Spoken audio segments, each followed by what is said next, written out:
Hello everybody, welcome back to another grammar lesson here. Today we're gonna talk about perfect tenses in Danish. We are going to make this lesson slam-packed full of juice, and this means we're going to go through not only the present perfect, but also the past perfect tenses.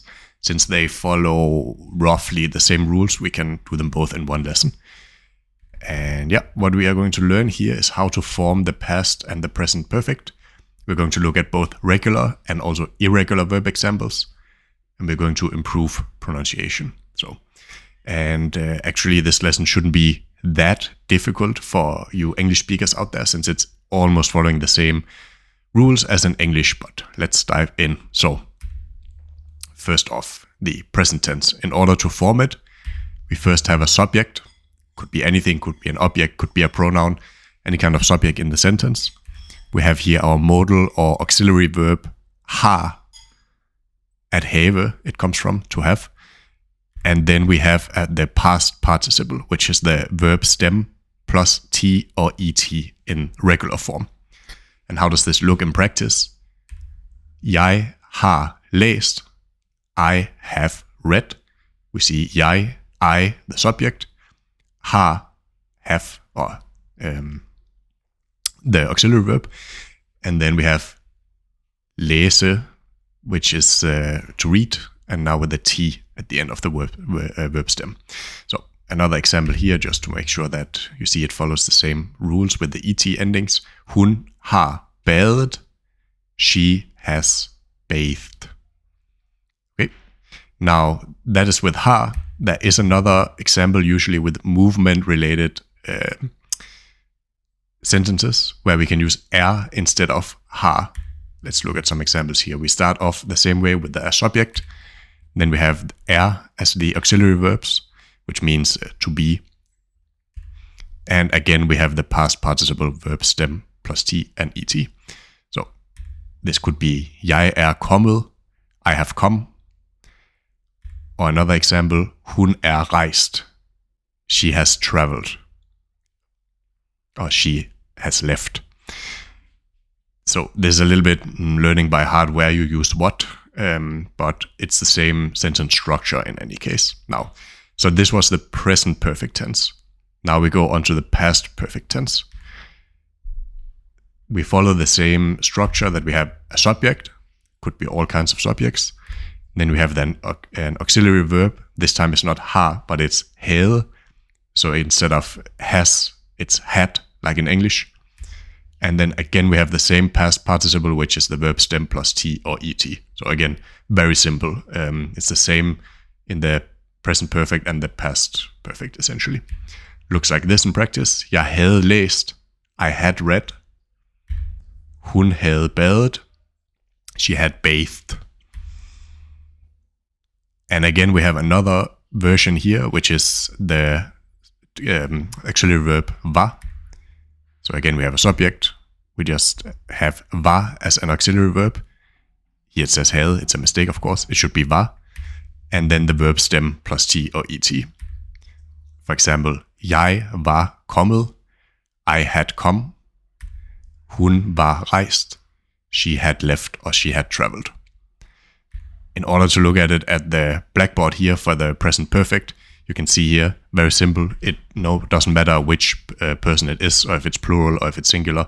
It's always har and plus the past participle. So, jeg har plus past participle, jeg plus past participle, and the same for all the rest of them. And as you can see here, the same goes for the past perfect.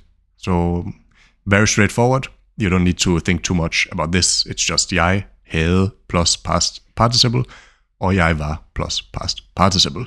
Now let's look at some couple of examples here with some regular verbs. Here we have 3 different sentences, and we write them to the left in the present perfect and to the right in the past perfect. It's a lot of P's to say, so it's a bit tricky.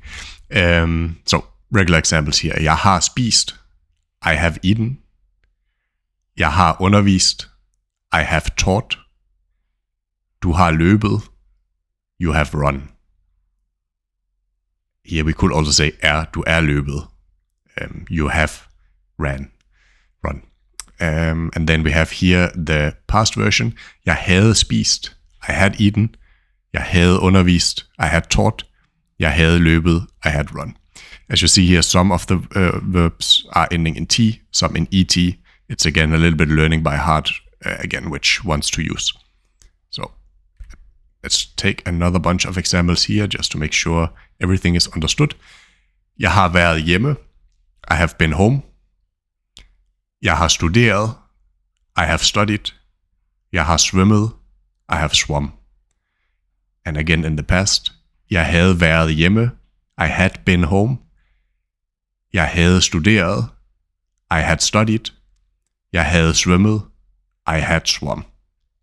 Now, these are the regular ones. Let's take a look at some cases where the past participle here is written a little bit differently. So we have here, at have would not be ending in a T or ET, rather it's called haft. So har haft, havde haft, have done. At vide, to know, becomes har vidst, have known. At gøre, to do, becomes har gjort. At sige, to say, becomes har sagt. At skrive, to write, becomes har skrevet, have written. At stjæle means to steal. Don't do it, kids. It means har stjålet, have stolen. At trække, to pull, har trukket, have pulled. And at bære means to carry, har båret, have carried. So as we see here, they're regulars, they don't really follow any specific rules. Sometimes we see a vowel change, sometimes we see a different consonant, and sometimes like in at gøre, har gjort, the word almost changes completely. So this is again learning by heart, unfortunately. But the more videos you look here, the more you will learn all of these irregular verbs. So that's a good start. Now let's take a look here at some irregular examples. We have here a girl, she has won a medal. At vinde en medalje, to win a medal. In the present tense, in the present perfect, we say, jeg har vundet en medalje. I have won a medal. And in the past perfect, jeg havde vundet en medalje. So we see vundet is also irregular since it has a vowel change from I to you. Let's check out here at sælge et skjold, to sell a shield, like this guy. Apparently he's doing good business. Now in the present perfect, it changes a vowel as well. Jeg har solgt et skjold. I have sold a shield. And in the past we just changed to havde. Jeg havde solgt et skjold. I had sold a shield. Now our good friend here. At drikke 10 øl, to drink 10 beers. At drikke in the present perfect also has a vowel change. It becomes drukket. Jeg har drukket 10 øl. I have drunk 10 beers. And in the past perfect, jeg havde drukket 10 øl. I had drunk 10 beers. Now that's it for the present perfect and the past perfect. Hope that you have learned something new, and I hope that you see and trust that it's actually not that difficult to jump into creating these tenses, since it also follows the rules of English very closely. So thank you very much for checking in here, and check the video again if you want to practice your pronunciation. And otherwise, I would say thank you so much for tuning in. Thanks for watching. Please subscribe, please like the video, and I will see you guys in the next video. Hej hej, vi ses. Farvel og tak. Ha' det godt. Jeg håber, I har lært noget. Hej hej.